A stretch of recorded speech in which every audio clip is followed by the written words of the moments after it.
이 시간 찬송가 399장 주의 약속하신 말씀 위해서 같이 찬양하겠습니다. 찬송가 399장 주의 약속하신 말씀 위해서 같이 찬양하시겠습니다.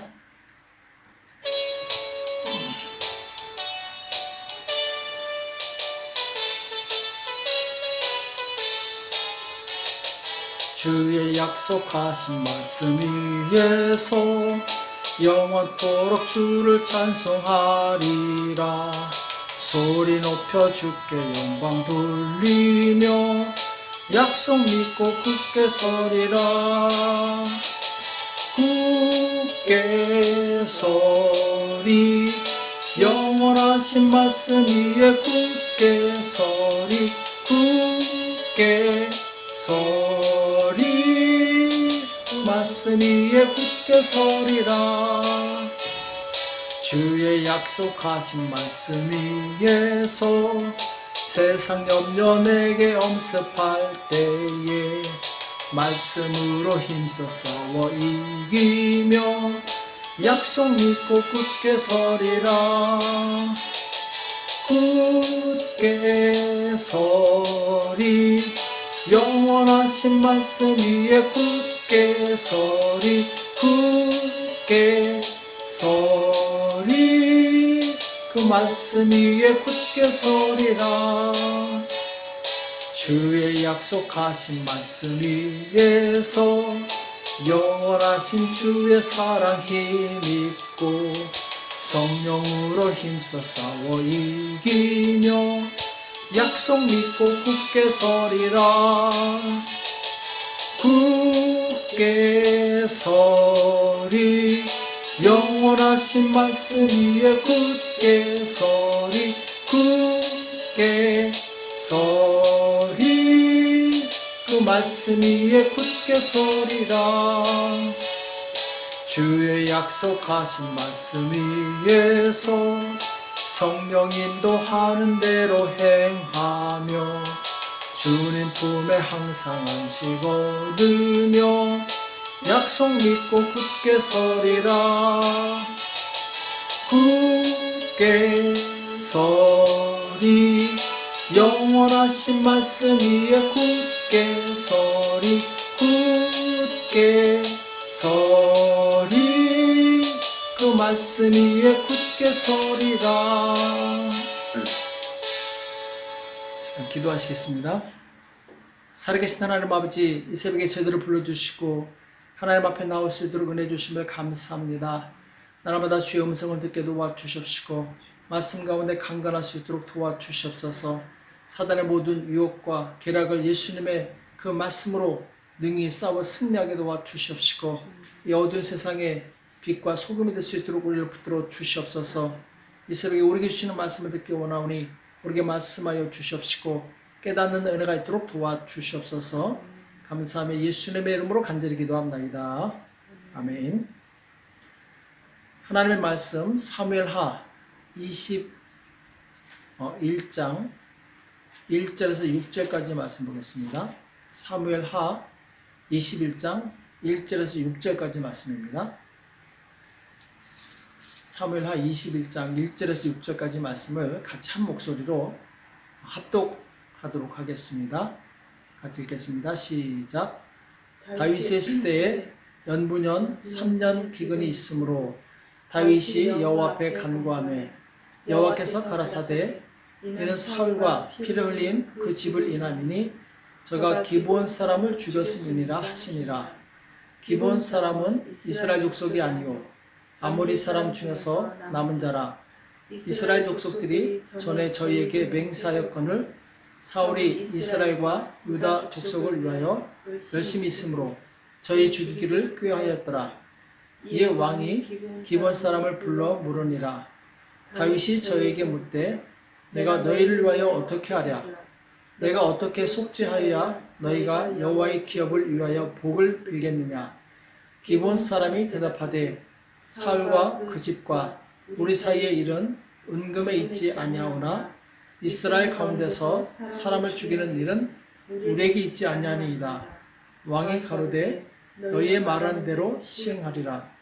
저희가 왕께 고하되 우리를 학살하였고 또 우리를 멸하여 이스라엘 경내에 머물지 못하게 하려고 모의한 사람의 자손 7을 내어 주었어. 여호와의 빼신 사울의 고을 기바에서 우리가 저희를 여호와 앞에서 목매어 달겠나이다. 왕이 가로되 내가 내어 주리라 하니라. 아멘. 하나님과 약속을 지키는 성도란 제목으로 같이 말씀을 나누겠습니다. 오늘 사무엘하 21장에서는 이제 다윗이 큰 어려움을 만나는 내용이 나옵니다. 다윗 시대에 연무년 3년 기근이 있으므로 3년 기근이 있었다. 이스라엘은 우리가 잘 알고 있는 것처럼 사막지대에 속해 있습니다. 그래서 이 늦은 비와 이른 비가 내리지 않게 되면은 굉장히 큰 곤란을 겪게 됩니다. 농작물을 전혀 수확하기 어려운 형편이 되는 거죠. 자, 그런데 3년 기근이 있었다. 이 정도면은 정말 심각한 문제가 아닐 수 없습니다. 그래서 다윗이 하나님께 기도하죠. 그랬을 때 하나님께서 뭐라고 말씀하시냐면은 이 기근이 일어난 것은 사울과 피를 흘린 그 집을 인함이니 하면서 저가 기브온 사람을 죽였음이니라 이렇게 말씀하십니다. 이 기근의 원인이 이 사울과 또 피를 흘린 그 집을 인함이니 사울 때문에 사울이 무슨 죄를 지었는가? 기브온 사람을 죽였다라는 것이죠. 자, 그럼 기브온 사람은 누구냐? 2절에 나오죠. 기브온 사람은 이스라엘 족속이 아니요 아모리 사람 중에서 남은 자라. 이스라엘 족속들이 전에 저에게 맹세하였거늘 여호수아가 가나안 땅을 정복할 때 기브온 사람들이 이스라엘 사람들을 두려워해서 이제 멀리서 온 것처럼 속여서 이 여호수아에게 항복하는 내용이 나오죠. 여호수아는 하나님께 여쭤보지도 않고 내가 맹세하건대 너희들을 살려주겠다 이렇게 이제 맹세를 하게 됩니다. 알고 봤더니 그 근처에 있는 이 기브온 성읍의 사람들이에요. 자, 그러나 어쨌든 여호수아가 하나님 앞에서 맹세한 것이기 때문에 하나님의 이름을 걸고 맹세한 것이기 때문에 그 약속을 따라서 기브온 사람들을 죽이지 않습니다. 대신에 이제 그들을 종으로 삼게 되죠. 기브온 사람들이 이스라엘 대대로 같이 살면서 이스라엘 사람들의 종이 되어서 모를 깃고 장작을 패는 일을 섬기는 일을 하게 되죠. 자, 근데 문제는 뭐냐면은 사울이 이스라엘과 유다 족속을 위하여 열심히 있으므로 저희 죽이기를 꾀하였더라. 자, 사울 왕이 기브온 사람들을 죽이려고 꾀하였다 이렇게 말씀하고 있어요. 왜냐하면은 기브온 사람들은 아모리 사람이기 때문에 이스라엘 민족이 아니기 때문에 이들을 이제 죽이려고 한 거죠. 그리고 실제로 죽였던 거죠. 근데 약속은 약속이죠. 여호수아가 실수로 했더라도 하나님 앞에서 한 약속이기 때문에 이들을 건드리면 안 됩니다. 그것은 약속을 파기하는 행위죠. 잘못된 것이죠. 자, 성경은 약속을 깨는 것을 죄라고 말씀하고 있습니다. 사울이 결국 죄를 지은 거죠. 자기 열심을 가지고 기브온 사람들을 죽이면 사람들한테 인정받을까봐 하나님의 이 칭찬받는 그런 일꾼이라고 칭찬받을까봐 착각을 했던 거죠. 자, 결국 이 죄로 인해서 사울 시대에는 기근이 없었는데 다윗 시대에 이제 기근이 오게 되죠. 사울이 죽은 다음에 한참 뒤에 이 징계가 임하게 됩니다. 자, 3절에 보니까 다윗이 저에게 묻되 내가 너희를 위하여 어떻게 하랴. 자, 지금 기브온 사람 때문에 기근이 왔다. 기브온 사람들이 억울하게 죽었기 때문에 그 죄로 인해서 그 사울의 죄로 인해서 3년간 기근이 왔다. 이 말을 듣고 다윗이 이제 기브온 사람들을 부르게 되죠. 그래서 내가 어떻게 했으면 좋겠느냐 그랬을 때 이 기브온 사람들이 돈으로 해결도 안 됩니다. 은금으로 이건 해결할 것이 아니라 바로 우리를 죽인 사람들의 그 생명으로 갚아야 됩니다. 이렇게 얘기를 하게 되죠. 그래서 그러면 어떻게 할까 했더니 이 기브온 사람들이 우리를 죽인 그 사울 자손 중에 7명을 우리한테 주면은 우리가 목매달아서 죽이겠다고 이렇게 얘기를 하게 되죠. 그래서 다윗이 7명을 내주게 되는데 이들을 이제 목매달아 죽이고 나서 바로 하나님께서 기도를 들어주시고 이제 이 기근이 풀리는 그런 내용이 바로 오늘 사무엘 하 21장에 나오고 있습니다. 자, 여기서 보면 기브온 사람들은 정말 억울하게 죽임을 당한 사람들이었어요. 그들은 약속을 받았고 그리고 정말 약속대로 이스라엘 민족을 잘 섬겼습니다. 그러니까 여호수아와 기브온 사이에는 서로 약속을 한 거죠. 내가 너희를 살려줄 것이고 너희는 우리의 종이 되어서 우리를 섬기는 일을 하라. 이 약속이죠. 자, 그런데 사울 왕이 이걸 깨트립니다. 그러면서 이 기브온 사람을 죽이게 되는데 기브온 사람들은 힘이 없으니까 죽임을 당할 수밖에 없었어요. 그 가족이 얼마나 고통스러웠겠습니까? 그 가족이 얼마나 큰 상처를 받았겠습니까? 자기 가족이 사울에게 억울하게 죽었는데 말도 못하고 정말 이 쓰린 가슴을 안고 오랜 세월 살았겠죠. 하나님께서는 그 죄악을 알고 계셨어요. 그래서 정말 아이러니하게도 기브온 사람들은 이방인임에도 불구하고 약속을 신실하게 지켰는데 사울 왕은 하나님의 택한 왕임에도 불구하고 약속을 깨트리는 그런 이제 우를 범하게 되죠. 하나님께서 이 사울의 이 죄악에 대해서 갚으시게 되는데, 자, 죄라는 속성이 무엇입니까? 죄는 반드시 그것이 해결될 때까지는 사라지지 않는 그런 속성이 있어요.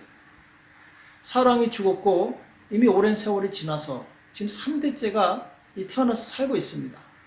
자, 그럼에도 불구하고 사울이 지은 그 죄는 여전히 남아 있었던 거죠. 남아있는 죄는 그것이 해결될 때까지는 그대로 영향력을 발휘하게 됩니다. 그래서 다윗 시대에 3년의 기근이 온 것은 바로 그 죄 때문에 3년의 기근이 온 거예요.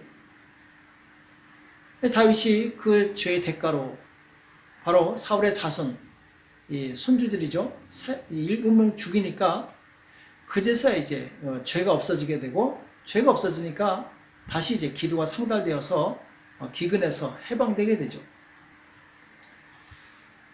오늘 8절에 보면은 아야의 딸 리스바에게서 난 자, 곧 사울의 두 아들 알모니와 무비보셋과 사울의 딸 메라백에서 난 자, 무홀랏 사람 바리슬레 아들 아드리엘의 5 아들을 잡고 하면서 이제 7명을 잡아서 이 목에 매다는 이 사건이 나오게 되죠. 자, 어떻게 보면은 우리가 하나님 너무 잔인하신 것이 아닌가 이렇게 생각할 수 있습니다. 왜냐하면은 지금 목매다 죽은 이 7명의 손자들은 무슨 죄가 있습니까? 자기 할아버지 때문에 이렇게 죽임을 당하는데, 자, 우리가 기억해야 될 것은 항상 우리의 생각의 기준은 하나님의 말씀이 되어야 된다는 거예요. 우리의 감정이나 우리의 생각의 기준이 되면 그 신앙생활이 잘못하는 것입니다. 우리의 모든 판단의 기준은 하나님의 말씀과 하나님의 성품 그리고 하나님의 뜻에 있는 거예요. 로마서 6장 23절에 보면은 죄의 삭은 사망이요. 죄의 대가는 반드시 죽음으로써 갚아진다라는 거죠. 그 말씀이 오늘 그대로 이루어진 것입니다. 사울의 죄의 대가가 바로 그 손자에게 이루어진 거죠. 죽음으로 그 죄가 갚아진 거죠. 자, 그럼 하나님께서 너무 냉정하신 분이 아니신가? 우리가 이렇게 질문할 수 있는데, 우리가 잘 기억해야 될 것은 하나님은 죄에 대해서 반드시 처벌하시는 공의의 하나님이시라는 거예요.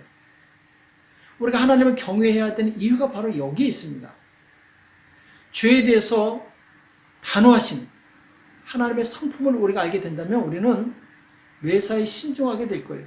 하나님을 두려워하게 될 것입니다.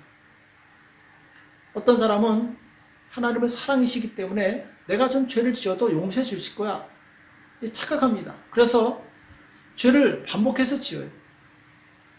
그러나 우리는 하나님의 말씀을 믿는 사람들이에요. 죄는 반드시 대가를 치른다라는 것, 하나님께서는 반드시 죄에 대한 요구를 하신다라는 것을 기억해야 됩니다. 물론 우리가 잘못을 깨닫고 회개하면 예수님은 우리의 죄를 용서해 주십니다. 그러나 우리가 행동한 그 행동의 죄에 대해서는 그 대가를 치러야 되는 거예요. 다윗도 밧세바를 간음하고 또 우리아를 전쟁터에서 죽입니다. 정말 악한 행동이었죠. 그러나 다윗이 무릎 꿇고 회개하고 눈물을 흘렸을 때 하나님께서 그 죄를 용서해 주십니다. 죄가 용서받았다고 해서 다윗이 평안해졌냐? 그렇지 않아요. 그 다음부터 다윗 집안에 환란이 닥칩니다. 태어난 지 8일 된 아들이 죽고 또 이 첫째 아들이 동생을 강간하고 또 셋째 아들이 첫째 아들을 죽이고 이런 정말 말할 수 없는 환란이 일어나요. 왜?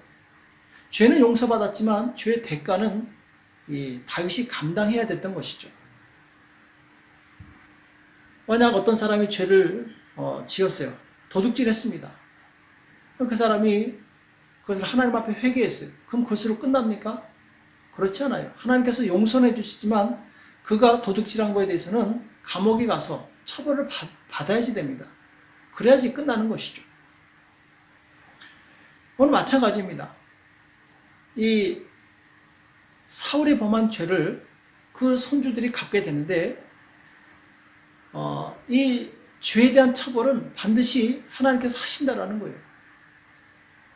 이 죄의 뿌리가 무엇입니까? 죄의 뿌리는 결국 약속을 어긴 거예요. 하나님과 우리 사이에 왜 갈라서게 되고 하나님의 원수가 되었습니까? 그것은 바로 우리가 약속을 지키지 않았기 때문에 그래요. 선악과를 먹지 말라는 하나님과의 약속을 지키지 않았기 때문에 바로 우리는 하나님과 단절된 것이죠. 그리고 하나님과 단절된 우리, 약속을 어긴 우리에게 임한 것은 무엇이냐? 전쟁과 기근과 질병과 가난과 자연재해가 끊이지 않는다는 것이죠.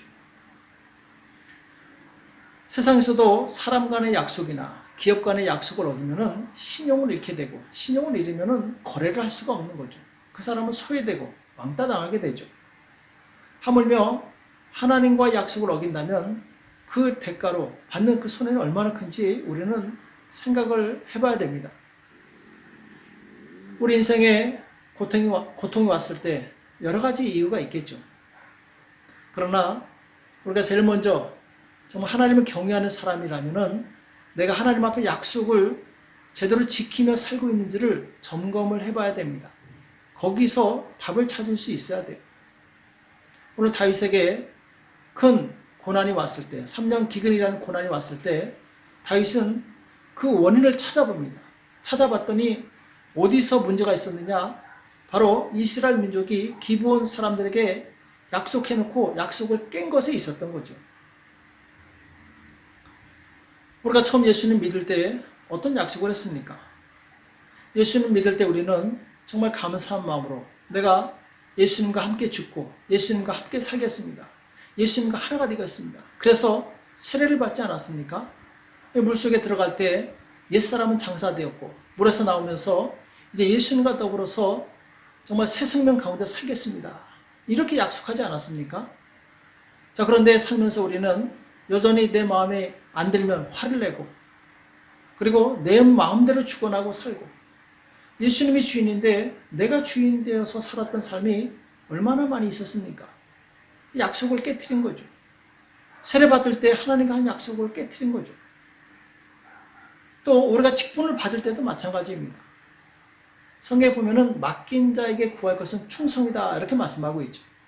하나님께서 바로 일꾼에게 일을 맡기실 때 그 사람에게 요구하시는 것은 바로 충성입니다. 자, 그런데 우리는 정말 주님 앞에 충성했습니까? 주님과 한 약속을 잘 지켰습니까? 이것을 스스로 점검을 해봐야 된다는 것이죠. 빌립이라는 사람은 집사의 직분을 받고 나서 성령으로 감동되어서 에티오피아 국구로 맡은 이 내시를 전도하게 되죠. 또 많은 사람을 전도하는데 그 중에 이제 마술사도 전도해서 그 마술사가 보고 있던 책들을 다 태워버립니다. 정말 열정적으로 사역을 했던 사람이죠. 스데반 집사는 복음을 전하다가 돌에 맞아 순교를 합니다. 베드로 사도는 복음을 전하다가 거꾸로 십자가에 못 박혀 죽게 되죠. 사도 바울은 단도대에 바로 처형됩니다. 기독교 역사에 수많은 믿음의 사람들, 직분을 받았던 사람들이 복음을 위해서 충성하다가 순교를 당하기도 하고 고난을 당했어요. 오늘날 우리는 정말 주의 복음을 위해서 죽기까지 충성하고 있는가, 우리 자신을 점검해 볼 필요가 있습니다. 사도 바울은 자기를 소개할 때 예수 그리스도의 종이라고 고백하고 있습니다.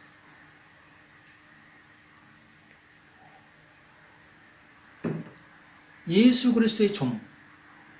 자, 여기서 종이라는 얘기는 바로 이 노예를 의미합니다. 노예는 주인의 말에 무조건 순종합니다. 거기에 어떤 토를 달아서도 안 돼요. 그래서 노예는 자기 의지가 없습니다. 자기의 뜻을 구하는 노예가 있다면 그 사람은 노예가 아니죠. 노예는 주인이 무슨 말을 하든지 다 순종하게 돼 있죠. 오늘날 우리는 만약 직분을 받았다면 예수 그리스도의 노예입니다. 사도 바울이 예수 그리스도의 노예였던 것처럼 우리가 직분을 받는 그 순간부터 우리는 예수 그리스도의 노예가 되는 거예요. 노예의 가장 큰 덕목은 무엇이냐? 주인을 위해서 충성하는 거죠. 주인이 어떤 명령을 내리든지 순종하는 것이죠. 그래서 주님께서 우리를 일꾼 삼으실 때 주님의 몸된 교회를 섬기라고 일꾼을 삼으신 것입니다. 이 교회를 세우기 위해서 우리는 충성을 다해야 돼요. 영혼들을 돌아보고, 그리고 영혼들을 위해서 기도하고 말씀을 나눠주고. 그래서 우리가 우리의 이 직분에 충성 다했을 때 하나님께서 우리를 인정하시고 마지막 날에 상급을 주시게 되는 거죠. 우리는 하나님과 약속을 맺은 사람들이에요. 구원받을 때 내가 하나님의 자녀가 되기 위해서 예수님을 구주로 영접했습니다. 세례 받을 때 나의 옛사람은 죽었다고 예수님께 고백했습니다. 그리고 이제 주님을 위해서 살겠다고 다짐을 했었죠. 약속이죠. 또 우리가 직분을 받을 때 주님을 위해서 충성을 다하겠다고 다짐을 했습니다. 이것도 약속이죠. 그래서 우리 스스로를 잘 점검해서 정말 내가 하나님께 한 그 약속을 지키고 있는가, 이것을 잘 살펴보시기 바랍니다. 만약 내가 하나님께 한 약속에서 벗어나 있다면 다시 회개하시고 이제 하나님의 약속 가운데 들어가시기 바랍니다. 하나님은 약속을 지키는 자에게 신실하신 하나님이세요. 왜? 그분 자체가 신실하신 분이시기 때문에. 그래서 하나님께서는 약속을 지키는 자에게 한량없는 은혜와 자비와 풍성한 은혜와 축복을 주시게 됩니다. 우리는 하나님의 약속의 말씀을 믿고 기도도 하고 또 주님 앞에 충성을 다해서 하나님께서 기뻐하시는 사람, 하나님께서 쓰시는 귀한 종이 되시기를 예수님의 이름으로 축복합니다. 기도하겠습니다. 살아계신 하나님 아버지, 오늘 우리에게 말씀하여 주심을 감사합니다. 하나님, 기본 사람들이 참으로 많은 고통을 당했고 그 고통의 대가로 또한 사울이 범한 그 죄에 대한 징계가 있을 때 그 고통에서 벗어났던 것을 우리가 기억하게 도와주시옵시고, 하나님, 우리가 하나님 앞에서 한 약속을 잊지 말고 순종하게 도와주옵시고 지킬 수 있도록 도와주시옵소서. 세월이 흐르고 환경에 많은 변화가 있다 할지라도 하나님, 오직 하나님과 맺은 그 약속은 우리가 변치 말게 도와주시옵시고 그 말씀에 서서 하나님의 뜻대로 사는 우리가 될 수 있도록 도와주시옵소서. 그러여 주님 오시는 그날에 자라있도다 착하고 충성된 종아 칭찬받는 우리가 될 수 있도록 역사하여 주시옵소서. 감사하며 예수님의 이름으로 간절히 기도합나이다. 아멘. 이 시간 오늘 받은 말씀대로 하나님, 내가 하나님 앞에 세례 받을 때 한 약속, 직분 받을 때 한 그 약속을 지킬 수 있도록 나에게 믿음을 달라고, 성령 충만함을 달라고 기도하시고, 코로나 바이러스 이 사태가 속히 종식되어지고 또 많은 경제적으로 또 질병으로 고난당하는 성도들 붙들어 주시고 회복시켜 달라고, 사랑의 교회 하나님께서 모든 성도들 붙들어 달라고, 그리고 가지고 난 기도 제목 가지고 기도하시겠습니다. 기도하겠습니다.